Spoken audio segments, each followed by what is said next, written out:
আমি এখন সত্ৰ সম্পৰ্কত আয়োগ গঠন কৰি দিছিল। এই আয়োগৰ উদ্দেশ্য আছিল যে সত্ৰৰ কিমান মাটি বেদখলত আছে আৰু এই মাটিসমূহক বেদখলৰ পৰা উদ্ধাৰ কৰাৰ বাবে উপায়সমূহ চৰকাৰক প্ৰতিবেদন হিচাপে পৰামৰ্শ হিচাপে আগবঢ়োৱা।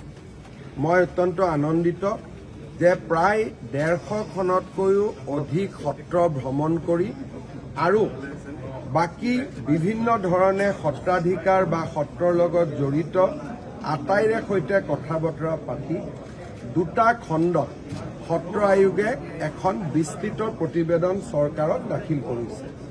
এই প্ৰতিবেদন কেইখন আমি পৰীক্ষাও কৰিম আৰু খুব সোনকালে অসমৰ সত্ৰসমূহক নিৰবিচ্ছিন্নভাৱে সহায় কৰিবলৈ আমি পাৰ্মানেণ্ট আয়োগ এখনত উপযুক্ত বাজেটেৰে সৈতে পাৰ্মানেণ্ট সত্ৰ আয়োগ এখন নিৰ্মাণৰ কথাও চৰকাৰত ইতিমধ্যে আলাপ আলোচনা হৈ আছে, যিখন আয়োগৰ আদালতৰ দৰে ক্ষমতা থাকিব আৰু চৰকাৰী বিভাগৰ দৰে বিত্তীয় ক্ষমতা থাকিব।